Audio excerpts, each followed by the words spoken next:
So there I was, ready to ignore my responsibilities once again and work on my next woodworking project, when I came across a problem. Not only could I not find anything that I needed, but even when I did manage to find it, I was too scared to put it back down because the moment it would leave my hands, it would get absorbed by this growing mass of clutter, and then I wouldn't be able to find it again. Normally, I don't need museum levels of organization in order to function. Actually, I'm pretty good at ignoring the whole thing and just moving around the mess. But at this point, we were running out of floor space, so that was turning into a bit of a problem. The real tragedy of the situation is, though, my shopmates now know about my channel, so I can't even blame them for this mess like I usually would because now they might see it, which means that I have to take responsibility for my own actions, and no one likes that. But I guess it's time to become a grown-up and finally cross some things off of my to-do list. So, if you've been hard on yourself about the mess that you've been putting off cleaning, stick around, listen to my rant, and I just might be able to make you feel better about yourself, because I guarantee you, your mess has nothing on mine. I've gotten a little better at managing my free time lately, so I decided to use it to pick up a few more hobbies and learn some new skills. For those of you that have seen my previous videos, you know that woodworking is a hobby for me, so it's not something that I do for a living, which is good for me because if it was, I wouldn't be living for very long. This is unskilled labor at its best, and I am okay with that. But recently, I tried getting back into sketching, learning Procreate, which is a drawing software, learning some more languages, and all of this got me thinking about how different learning new things is now compared to when I was a kid. And I guess I wanted to share my thoughts on these learning processes and how I managed to get myself to continue to learn new things as I get older and this process gets more and more difficult. To give a bit of context on where my wild theories about this come from, I guess it's worth going a bit into my background, just because I don't want to present myself as some sort of expert on this topic. The internet is kind of a notorious place for that, and I definitely don't want to oversell myself or my experience. In my real, non-woodworking day life, I'm a mathematician. And before you say anything, no, mathematician doesn't mean math teacher. I always get that, and I always find it funny because people usually assume that the only thing you can do with math is teach it, which makes it sound like math is this pyramid scheme where you teach it, then recruit others into teaching it so that they can recruit others into teaching it, and all the while, there's no actual application to it outside of just recruiting more teachers, which is very much not the case. Trust me, mathematicians tend to be very socially awkward, and if the only job available was interacting with groups of people, then most of us would be unemployed. But I digress. While I'm not a teacher, I did teach while I was in graduate school as part of my contract. So for about 4 years, while I was taking my own classes and doing my own thesis research, I also taught several calculus classes ranging from pre-calculus to a multivariable. So, even though I'm not a seasoned teaching professional with many years of experience under my belt, I think most of us can agree that a few years of teaching one of the scariest courses out there can teach you a thing or two about the entire learning process. As cliche as this sounds, I learned a lot from my students, and now I try to actively apply the things that I observed in my own life. And now, I'm going to word vomit them here so that I can maybe inspire somebody else. The first thing that I noticed is that with math, and a lot of other subjects actually, there's this misconception that you're either pre-wired to be good at it, or you aren't. So how good you can become is almost predetermined before you even take the first step to learn anything. I hear this for math a lot because obviously that's the field that I'm in, but I think this also exists for other fields. Like, I've often heard people say, I'm just not artistic, so I could never draw like that. Or, I'm not musical, I could never learn to play an instrument that well. Somehow this lie spread and made people believe that if you're not innately good at some of these things, then that means that you shouldn't bother learning them at all. And yes, there are definitely people that are better at picking up certain things than others, be it because they're already familiar with a similar skill set that's transferable, or because they just happen to have a knack for it. But in my experience, that actually doesn't play as big of a part in how far you can go with a skill set as you would think.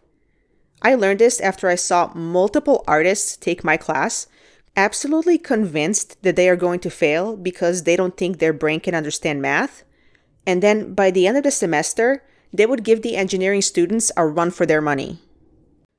Their ability to learn calculus had nothing to do with a pre-wiring or a natural knack for math. It instead had to do with them not being afraid of looking dumb while they learn. And this is something that never really clicked for me until I saw it. Being afraid of being bad at something is a huge deterrent when it comes to practicing.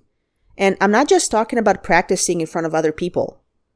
For some reason, most of us aren't even comfortable with failing when we're by ourselves. You've experienced this too, right? You decide you want to learn something new, you pick it up, you try it a few times, then you realize it's harder than it looks and your first couple of attempts are trash. And then you just get upset because you suck and you walk away from it forever.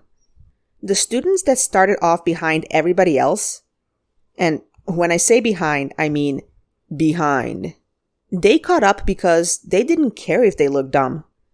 They would come to each one of my office hours and ask all of the questions until they were caught up with the rest of the class.